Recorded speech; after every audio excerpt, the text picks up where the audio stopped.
of those who defied evil, risking their lives to save others. Though remembering can be difficult, even painful, it is the only way forward. In remembering, we honor those whose lives were taken from them for no reason other than they were Jewish. In remembering, we affirm our commitment to working towards a future characterized by peace and justice for all people. In the words of Rabbi Jonathan Sachs, Zichrono Livracha, the guardian of conscience is memory. To be a Jew is to carry the burden of memory without letting it rob us of hope and faith in the possibility of a world at peace. Tonight we will light 6 memorial candles in memory of the 6 million Jewish victims of the Holocaust. To those we add a 7th in memory of the righteous Gentiles who perished in the cause of humanity. The yellow candles we use tonight were created and distributed by the Federation of Jewish Men's Clubs, which this year distributed 60,000 candles to 224 Jewish organizations.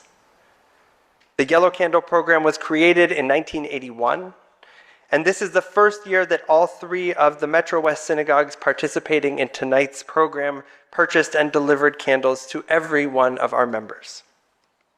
We thank Slotnick Monuments and the Schneider family for their sponsorship of this program at Temple Beth Am with the Temple Beth Am Brotherhood.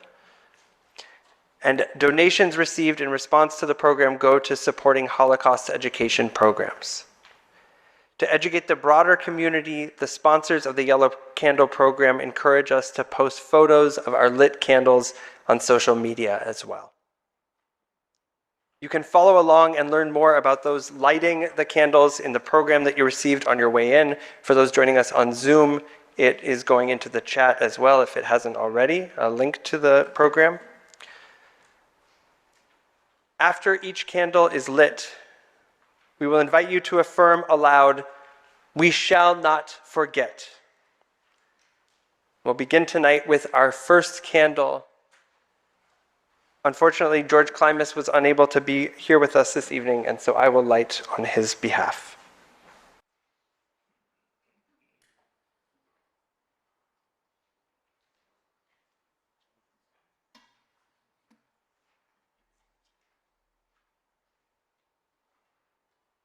In memory of helpless infants, children, and teenagers who were cut down like young trees before their time, before they had a chance to experience life. We shall not forget.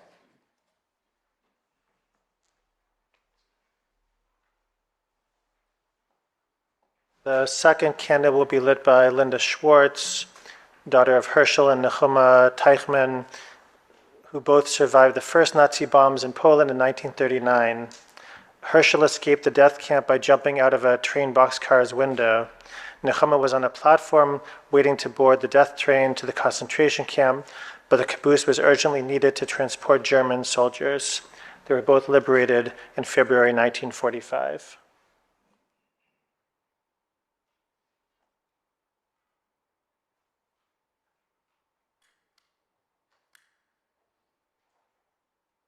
In memory of all the mothers who died with children in their arms, we shall not forget.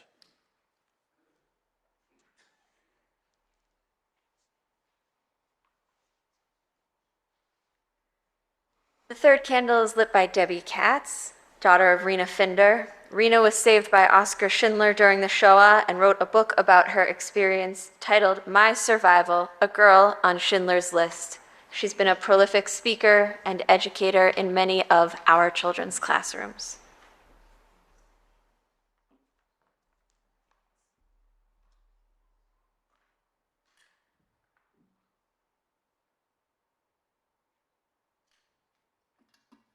In memory of all mothers and fathers who were cruelly separated from their families, we shall not forget. Lighting the fourth candle is Julie Wolf, whose mother's uncle was murdered in Auschwitz, but whose cousin survived the Holocaust hidden in a Belgian convent at the war's end.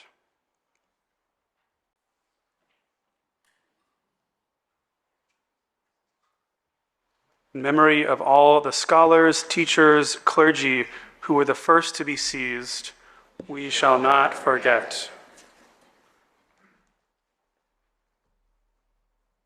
The fifth candle will be lit by Illona Roll, whose parents, Anna Grunbaum from Hungary and Tibor Schoenfeld from Czechoslovakia, both the only survivors from their immediate families, met in a DP camp in Germany in 1945.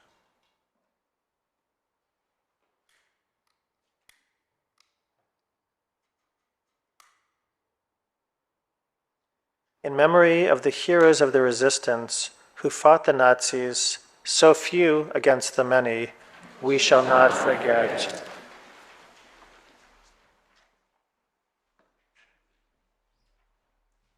The sixth candle will be lit by Ellie Anbinder, whose late husband's grandmother was on the last transport out of Auschwitz. Ellie has created a program at TBA for survivors and their families to share and preserve their stories. This program is called Lizkor, to remember.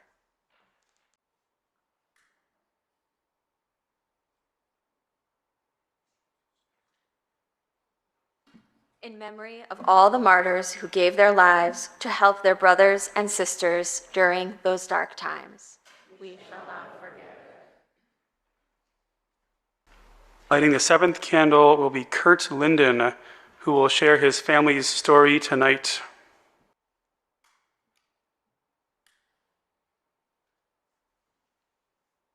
In memory of the righteous Gentiles who risked their lives to save Jews, we shall not forget.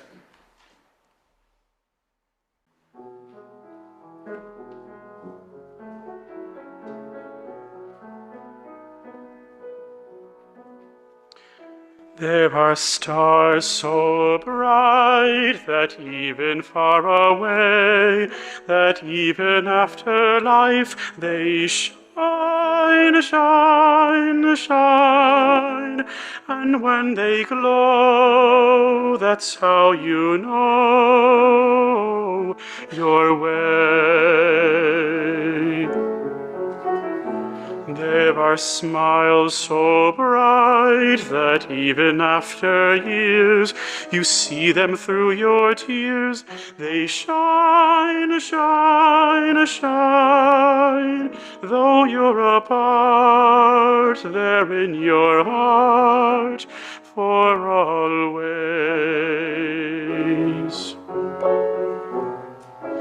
Autumn follows summer, leaves and laughter fall, but in the chill of winter, the stars shine most of all.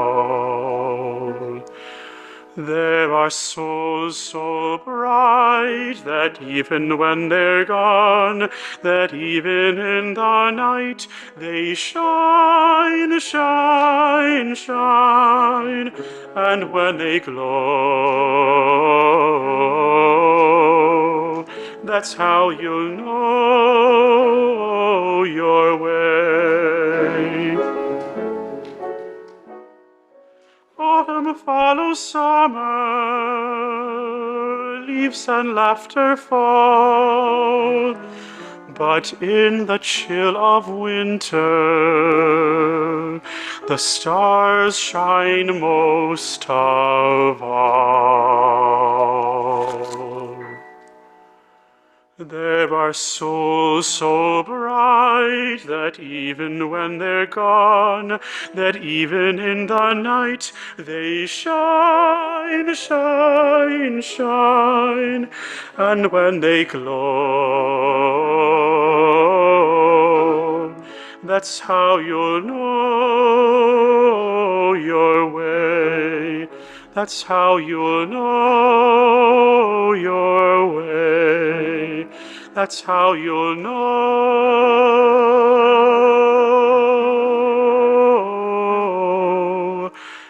your way. Your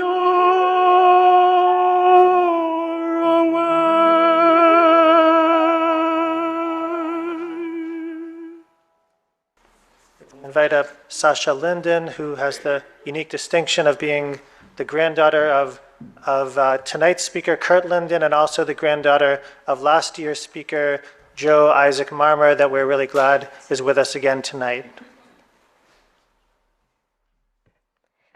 Each of us has a name given by God and given by our parents. Each of us has a name given by our stature and given by our smile and given by what we wear. Each of us has a name given by the mountains and given by our walls. Each of us has a name given by the stars and given by our neighbors. Each of us has a name given by our sins and given by our longing. Each of us has a name given by our enemies and given by our love. Each of us has a name given by our celebration and given by our work. Each of us has a name given by the seasons and given by our blindness. Each of us has a name given by the sea and given by our death.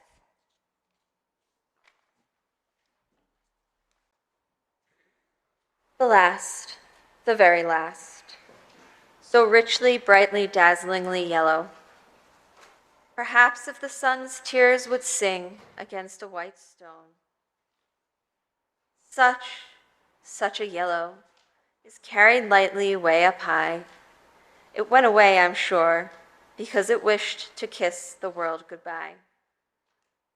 For 7 weeks I've lived in here, penned up inside this ghetto. But I have found my people here. The dandelions call to me, and the white chestnut branches in the court. Only I never saw another butterfly. That butterfly was the last one. Butterflies don't live here in the ghetto.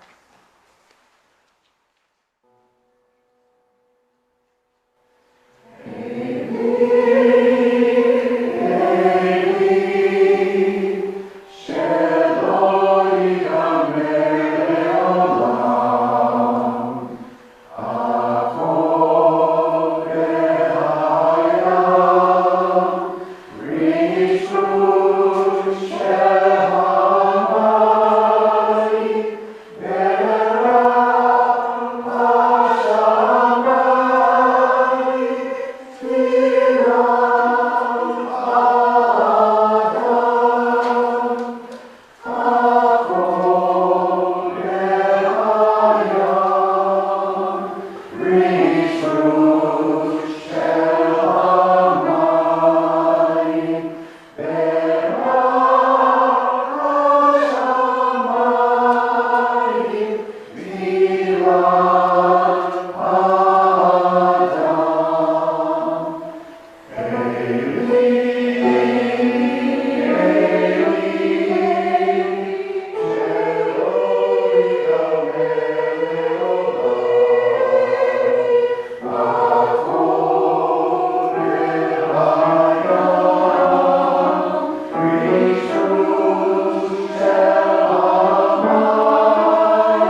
We invite Lila Wolf-Wagner to the Bima Temple Beth Am teen, who will share a reading by Ellie Wiesel.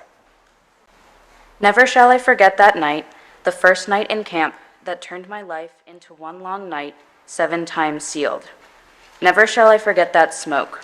Never shall I forget the small faces of the children whose bodies I saw transformed into smoke under a silent sky. Never shall I forget those flames that consumed my faith forever. Never shall I forget the nocturnal silence that deprived me for all eternity of the desire to live. Never shall I forget those moments that murdered my God and my soul and turned my dream to ashes. Never shall I forget those things, even were I condemned to live as long as God himself. Never.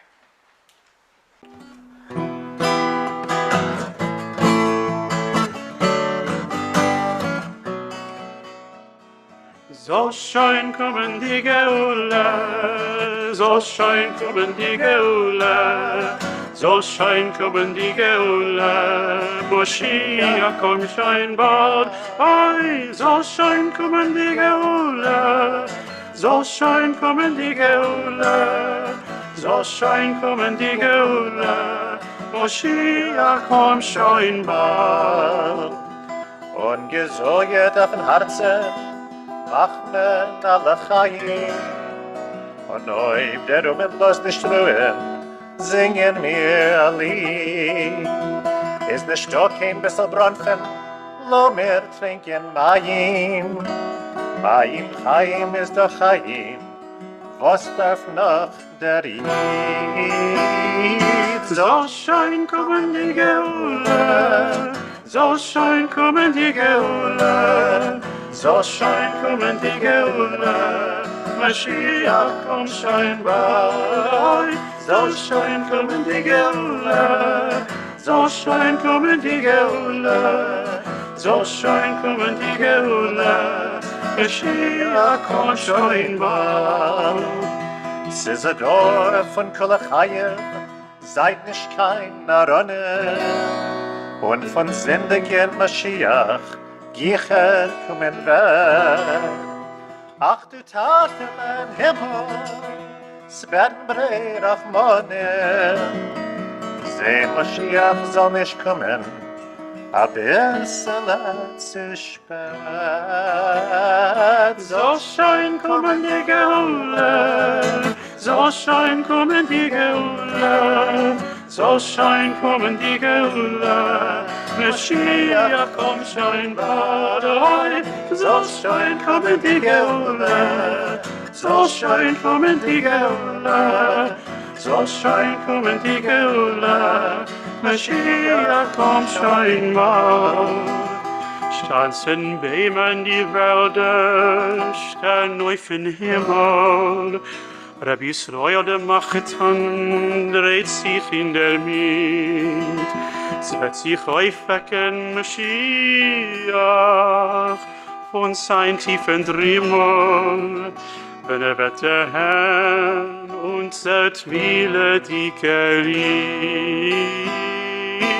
So schön kommen die Geule, so schön kommen die Geule, so schön kommen die Geule, Mashiach komm schein bald. So schön kommen die Geule, so schön kommen die Geule, so schön kommen die Geule, Mashiach komm schein bald.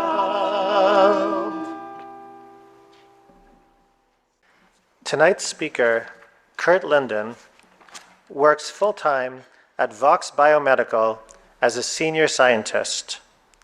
After earning bachelor's, master's, and PhD degrees in electrical engineering from the University of Utah, MIT, and Purdue, he worked at Raytheon for many years and subsequently at several high-tech companies. He has served in many leadership positions at Temple Israel, including as president. His passions include his family, his work, and the state of Israel. Kurt will take a few questions when he finishes speaking, and now it's a pleasure to introduce him to share his family's story from Berlin to Shanghai, My Family's Escape from Nazi Germany. Thank you, Ken. Good evening.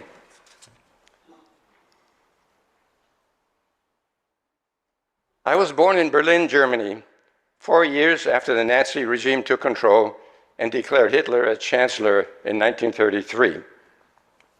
My birth certificate has a swastika on it and certifies that I am of the Mosaic religion.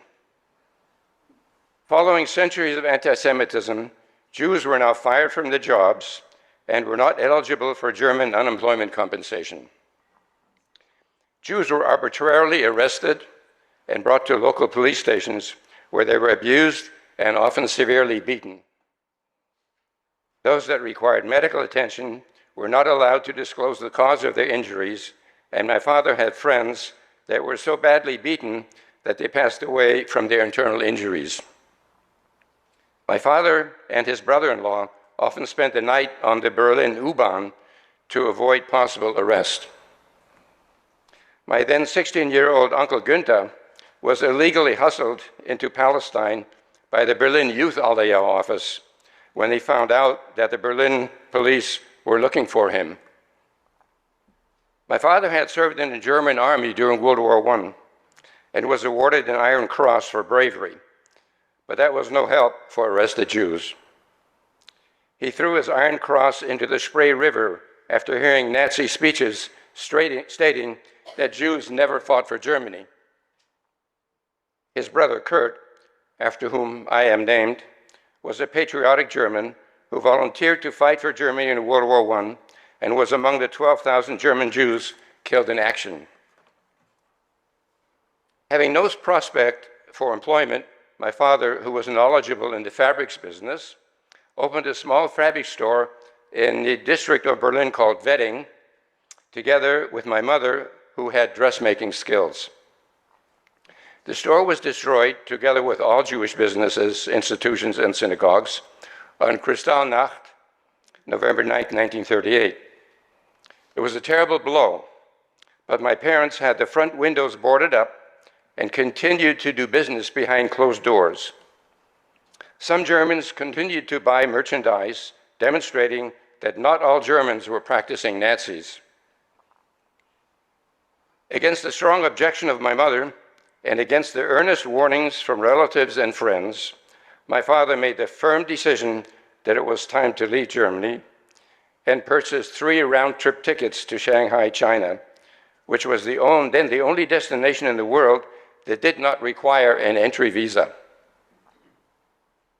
When the 3 of us, I was 2 years old at the time, boarded the train that went from Berlin to Genoa, my father declared to his friends and relatives that this was, quote, the happiest day of my life, unquote.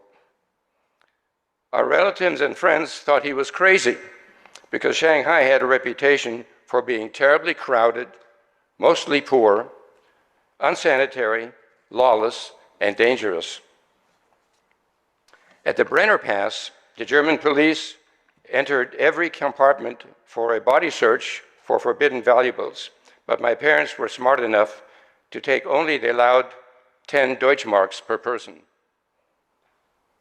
Our German passports, which I still have, each have swastikas on them, a large red J, and our assigned middle names, Israel for men and Sarah for women.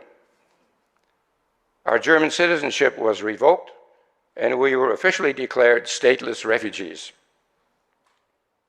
Following the boat journey from Genoa across the Mediterranean Sea, through the Suez Canal, Red Sea, around the southern tip of India, through the South China Sea, we arrived in Shanghai in May 1939. The Jewish immigrants were required to remain on board while 4 men from the Jewish Refugee Relief Organization, the American Jewish Joint Distribution Committee, JOINT for short, boarded the boat and registered all arrivals. We were assigned to the Wayside Heim, which was a small warehouse divided by curtains to hold 50 families. My parents, like all Jewish refugees, mostly from Germany and Austria, had to adapt to this strange, overcrowded, and hostile environment. The small established Jewish community in Shanghai, which included Sephardic Jews, some of whom were very wealthy, as well as the joint, played an important role in providing shelter, food, medical services, and educational services to the new immigrants. The 20,000 Jewish immigrants, as well as existing community in Shanghai, resided in what was called the International Settlement, which was established by the British in the late 1800s along the Wangpu River. It came under Japanese control about 2 years before our arrival. Before leaving Germany, my father smuggled a few $1,000s, which was a small fortune at the time, into an English bank in Berlin. He was later able to collect that money in Shanghai and decided that the money would best be used to rebuild one of the many bombed out houses and then rent out rooms to refugees that had sufficient funds to move out from the crowded Heime. Through a broker, he befriended an educated Chinese by the name of Mr. Chang, whom I well remember, who spoke English and also owned some property in Hongqiu, just east of the International Settlement, and also along the Wangpu River. My father leased a bombed-out house and hired Jewish electricians, plumbers, and carpenters, as well as Chinese workers, to rebuild that house, thus becoming a landlord. In Germany, things got so bad that our relatives and several of my parents' friends, all of whom had refused to leave their homeland, especially for a place as notorious and dangerous as Shanghai, now begged my parents to help them get into Shanghai at a time when the Japanese no longer tolerated the seemingly unlimited entry of Jews. Luckily, being property holders, my parents were able to issue affidavits allowing them to enter Shanghai. In total, my parents were able to save 11 lives, among them being my grandmother, aunt and uncle, uncle's parents, 2 other aunts, and my 4-year-old cousin. The International Settlement was terribly crowded. Sidewalks shoulder to shoulder, all Chinese, many of whose habits were not among the most sanitary. The climate in Shanghai was bad: raw, cold winters, hot, humid summers, dense mosquito populations. We all slept under mosquito nets. World War II broke out in September 1939 when Germany invaded Poland, and Japan soon joined the war following Pearl Harbor in December of 1941. We Jewish immigrants were now confined to the poorest Chinese district called Hongqiu, about 1 square mile in area, and could only leave during daytime hours with permission of the Japanese authorities. Life rapidly became more difficult. Diseases were widespread, and many Jewish immigrants died from them. Hyperinflation decreased the value of the Chinese yuan by the day. My parents were forced to liquidate their rental property at a big loss and ended up renting a small nearby house, later using the first floor to open a store, buying and selling used clothing. The neighborhood was mostly very poor Chinese, and their living conditions were very crowded, primitive, and unsanitary. The houses had no water or sewage system. One could not eat any raw vegetables or fruits. Everything had to be boiled. Hot water was purchased from street vendors. Winter heat was by a small kerosene heater. My father's hands were constantly bleeding from sores. The house was infested with rats, which our 2 cats could not keep up with. I remember one day, my father saw a rat tail sticking out from under the bed. He snuck up to the tail, grabbed it, quickly hurled it into the wall. We were able to shower once a week in a community bathhouse. In the back of our house was a tiny room with a wooden pot. Every morning, a Chinese coolie would empty the neighborhood pots into a wooden cart whose odor you don't want to know. My mother was a talented dressmaker and had many customers who were the wives of the Japanese occupation forces. Our rented house on Wayside Road was directly across the street from a multi-story warehouse occupied by the Japanese Army, and I often watched the Japanese troops practice drills through the windows. The top of the building had anti-aircraft guns and searchlights that would fire at American bombers as they bombed Shanghai targets at night. When the air raid sirens went off, we would run to the nearby prison, whose concrete basement served as a public air raid shelter. I still remember the fear I felt when we heard the distant bomb explosions, wildly tugging my mother's arm to run faster into the bomb shelter. I slept in the same bedroom with my grandmother, and in the evenings when we heard distant explosions and air raid sirens, I used to crawl into her bed for protection. We attended schools run by the Jewish community. Classes were taught in English, although we spoke German at home. We also learned some Hebrew. We had Hebrew reading classes, but never really learned the Hebrew language. The education system was patterned after the strict German system. We had to rise when the teacher entered and sat down only after the teacher gave us permission. If we misbehaved, we could get a meter stick on our head, but we never mentioned it to our parents, because if we did, we would get another spanking for misbehaving. I was a poor student and hated school. We were taught never to get in any confrontation with Chinese children or adults when we walked to school, and we were told to run away if anything threatening developed. The Chinese kids often threw rocks at us, and we always ran away when that happened. I still have a portion of a tooth missing from that rock that hit me once. They called us by terrible Chinese names, and I still remember the names, but I never found out what they meant, except they were very bad. I remember being relieved that we were hated, not because we were Jews, but because we were white. I remember the time I walked to school and passed some houses where Jews lived that had been hit by bombs. I still remember the sight of human remains and the acrid smell of death.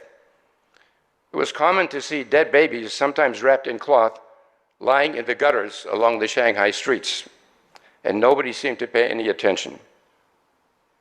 It was also common to see men picking up discarded cigarette butts and smoking them until they became too short to hold. It was common to see small groups of Chinese squatting men picking lice from each other and eating them for survival.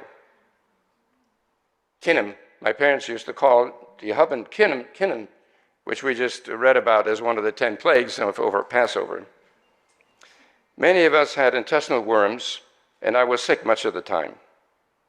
We were all very thin and hungry, but we did have enough food to survive. There was a synagogue in Hangzhou, and I remember one occasion where my father and I were standing with the men in the congregation, packed shoulder to shoulder, praying. I couldn't see much because of my short height, and I didn't understand the prayers, but there was an intense, almost overpowering atmosphere of emotion and spirituality, such as I had never before nor ever since encountered. That memory is still with me to this day. I believe it must have been Yom Kippur. My father had an illegal shortwave radio and used to listen to Radio Moscow, which transmitted in English.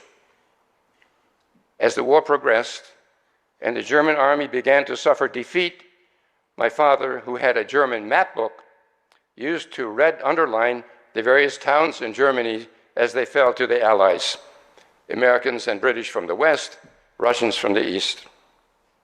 And then one day, we heard the news that the Americans had dropped a bomb on Japan that was so big that it destroyed an entire city. And then they dropped another such bomb on another city. And then, on August 10th, 1945, all of the Japanese disappeared from Shanghai overnight. The war was over. The streets were jammed with people. I remember seeing my father and his friends drunk with joy that evening, something he had never done before. The Chinese kids ran into the Japanese houses and threw everything out the windows and screamed with joy. The war was over. I wondered what would happen now. I desperately wanted to leave the misery of Shanghai, but had no idea where we would go. People could not communicate with their relatives and friends in Germany, but then the Jewish community posted the names of people who had been killed in concentration camps. We could not believe what had happened. No one ever expected that all the remaining Jews in Europe would be exterminated in the concentration camps. It was a terribly sad time, and my parents had to adjust to the fact that our relatives and Jewish friends in Europe were no longer alive. And then the Americans came. Thousands upon thousands of soldiers, called GIs at the time, came from Burma to Shanghai on their way back to the United States on troop carriers. They were temporarily housed in the warehouse building across the street from our house where the Japanese army had been stationed. They treated us Jewish kids like kings, allowed us to watch movies at night on the warehouse roof. They gave us candy and chewing gum and even let us taste beer. One day we were able to board an American warship anchored on the Wangpu River and were given ice cream, something we had never had before. My parents, who, as you know by now, were rather resourceful, exploited the fact that the building across the street on Wayside Road housed thousands of soldiers returning to the United States.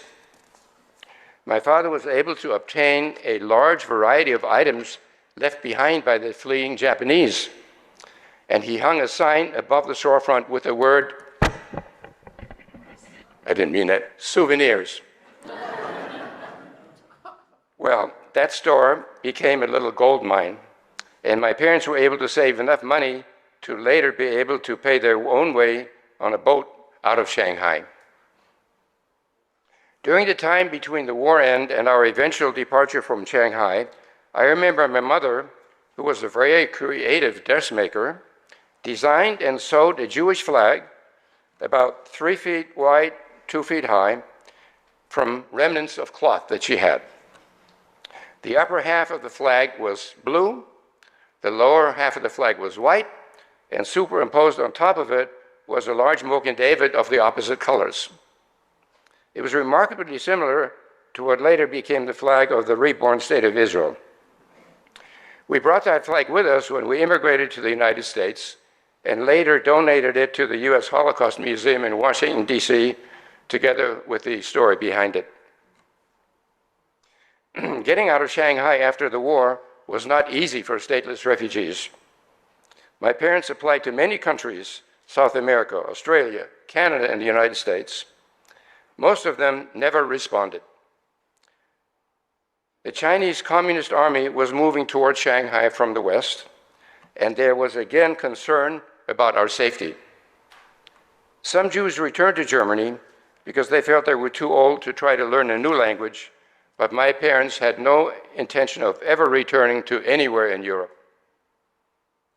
Finally, in 1947, after locating a distant relative in Pittsburgh with the help of the Hebrew Immigrant Aid Society, we obtained an affidavit and entry visa to the United States. I have a picture of the three of us together with my father's friend, Mr. Chang, who did not leave Shanghai but wanted to accompany us to the boat. On a rickshaw getting ready to leave the Shanghai harbor, where we would board a converted American troop carrier by the name of SS General Meigs, which arrived in San Francisco on August 25th, 1947. We were put up in the Powell Hotel, right at the Powell Street cable car. Those of you that have been in San Francisco know that area. I still remember walking up Market Street with my parents to a market called the Crystal Palace Market. It's no longer there now, where we saw food like we had never seen before. Tables full of fruits, vegetables, and you didn't have to boil anything to eat. After 1 month, with the help of the Jewish community in San Francisco, we were told that there were too many Jewish refugees there and that we had to move inland to a city with an existing Jewish community that would help us integrate into American society. We thus began a new life in Salt Lake City, Utah, where we were warmly received by the Jewish community, declined conversion to Mormonism by zealous missionaries, and later became naturalized citizens of the United States.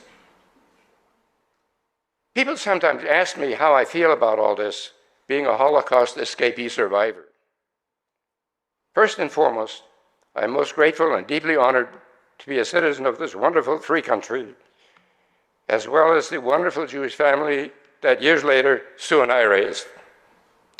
The answer I sometimes hear from others treats the Holocaust as a universal tragedy, the likes of which must be avoided through education and ongoing vigilance. No one can reasonably argue with this, but there is, it seems to me, something terribly missing in that singular response. Eli Wiesel said it well when he noted that whereas not all Holocaust victims were Jews, all Jews were victims. The Holocaust is a Jewish disaster. All Jews, even those with only partial Jewish ancestries, were targets for destruction. Historically, in light of the prior 2,000 years of European anti-Semitism, one cannot help but realize that ever since the Roman destruction of the Jewish national homeland in Eretz Yisrael and subsequent dispersion of its indigenous Jewish population, our people were never completely accepted as equals by many of their host country populations. When Hitler responded to the Allied concerns over German anti-Semitism, he said, "If you want the Jews, take them. We will be glad to send them to you." We all know what happened. There was a famous Avian conference in 1938, attended by 32 representatives from 32 countries, and the response was, "No, thank you." At the same time, Jewish immigration in their ancestral homeland in Eretz Yisrael was blocked, and the Nazi government in Germany proceeded to once and for all solve the Jewish problem. There's a saying in Israel, when somebody threatens to kill you, believe them. This is the lesson of the Holocaust that we as Jews must remember. Many of us now take it for granted. But in fact, the fact is that the rebirth of the State of Israel in 1948, independent, democratic, and strong, is one of the great miracles in the history of our people, giving firm meaning to the phrase, never again.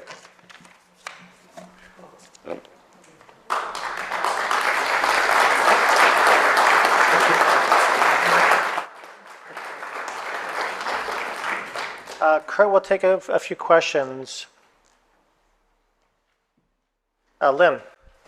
First of all, thank you, Kurt, for sharing that story with all of us. How old were you when you got to Utah? And how was your English? And how did you become the student that you clearly became in order to get all of those degrees? You get I think how old were you when you got to Utah? Oh, yeah. How was your English then? And how did you eventually become, such a good student? Well, so I was 10 years old when we came to Utah. I had a strong German accent, and the kids were always kidding me, and I felt very bad about that. I think I lost my accent.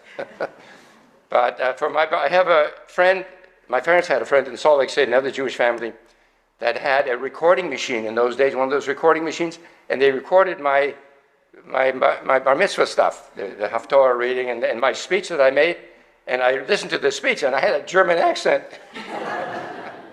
But in Salt Lake City, we had a good life.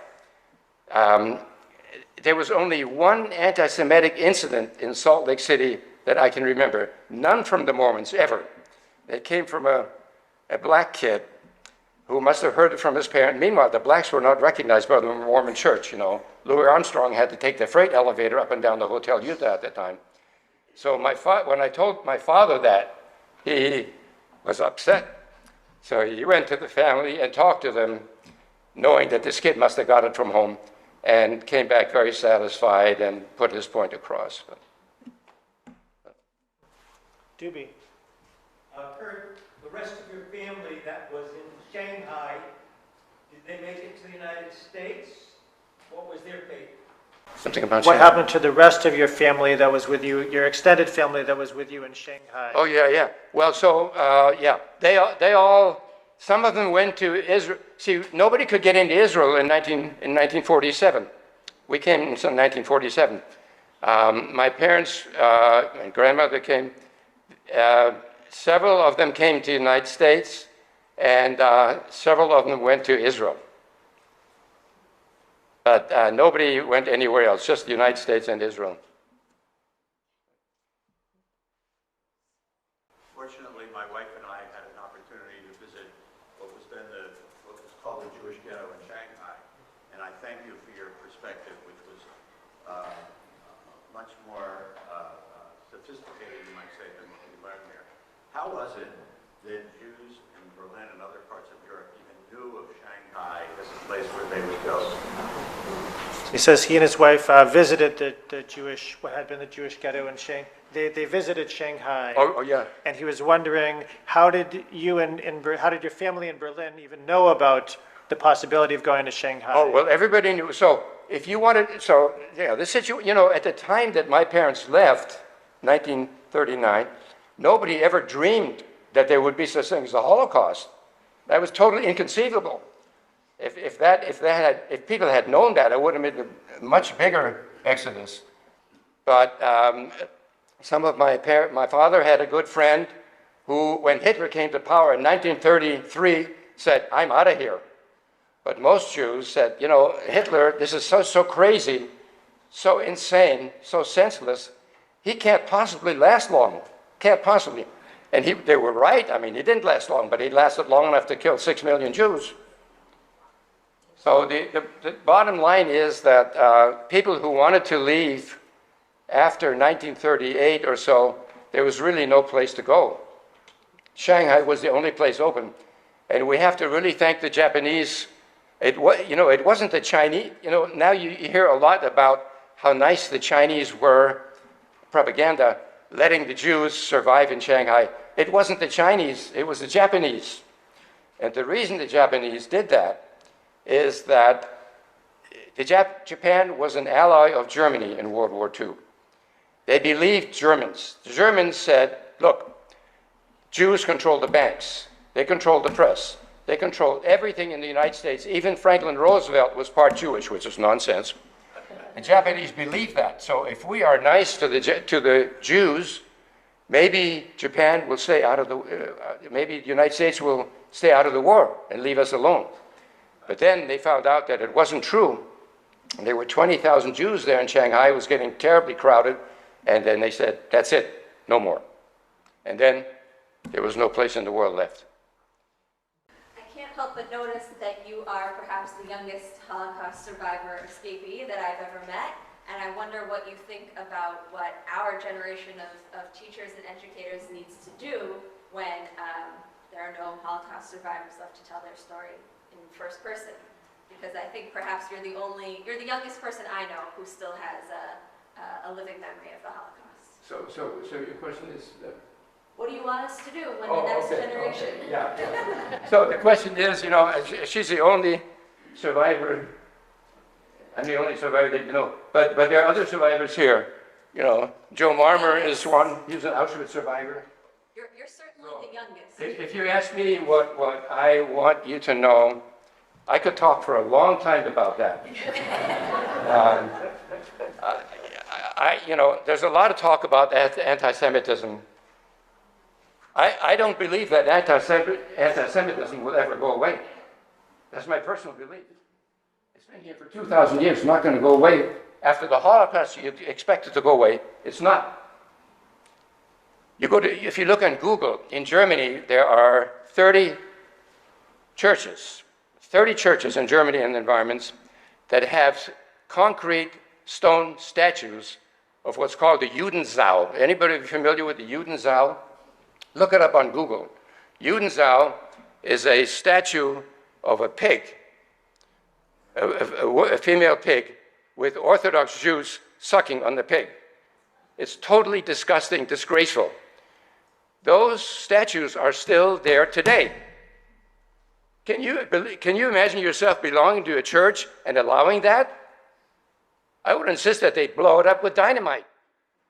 So I don't think anti-Semitism is ever going to go away completely. So how do we handle it? What do we do? I mean, each of us has their own thing.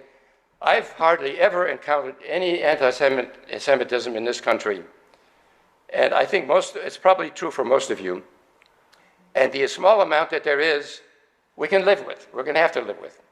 The worst anti-Semitism right now is in the Middle East, where the Arab population refuses to recognize a Jewish state, a state that belongs there, a state that's been there for over 3,000 years.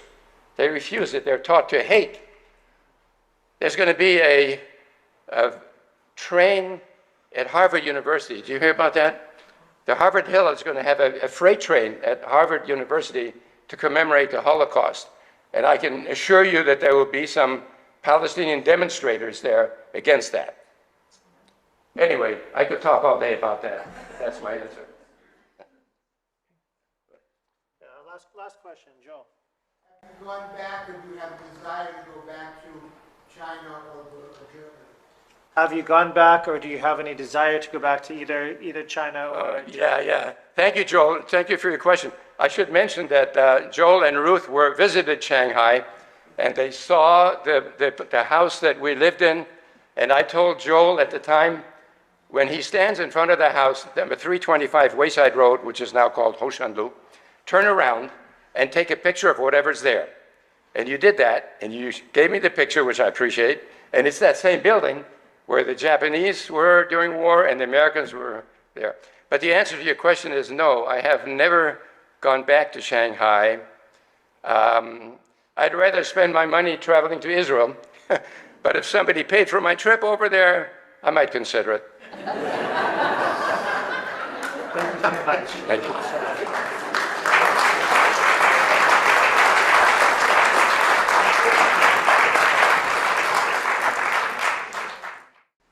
We invite you to rise as you are able as we conclude this evening with prayers of memory.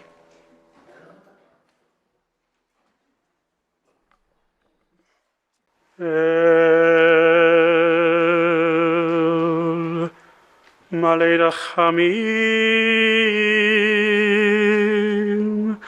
Shoyn b'mromim,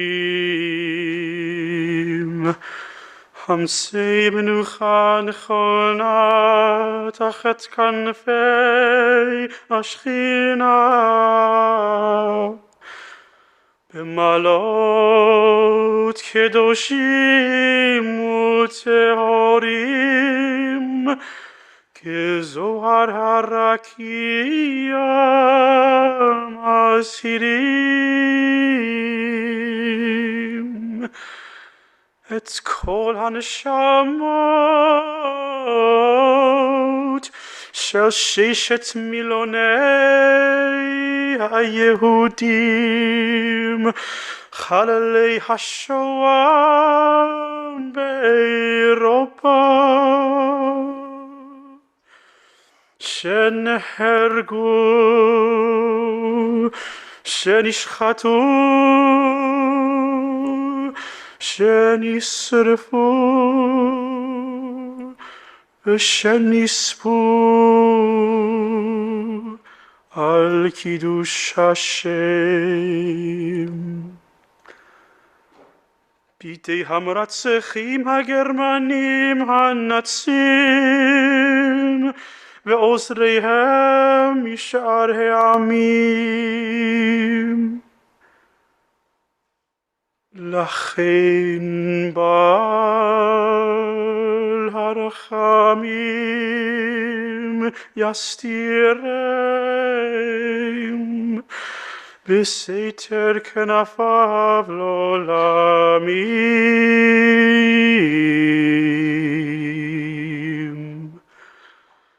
ויצרור בתור החיים את נשמותיהם, אדוני הוא נחלתם.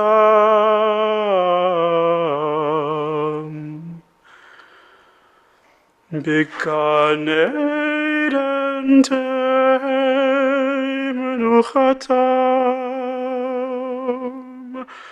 ויעמדו לגורלם לקץ ימים, ונאמר Amen.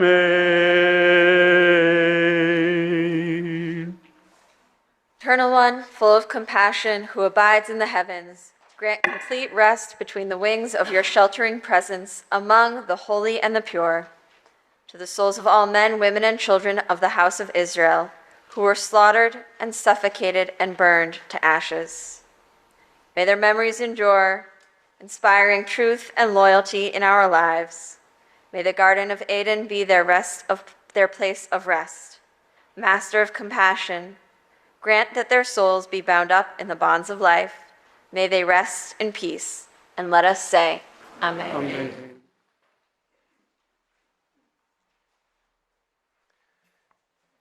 As we recite together the Mourner's Kaddish on page 8, I invite you to remember aloud after each word or phrase of the Mourner's Kaddish a camp or a ghetto where our people suffered.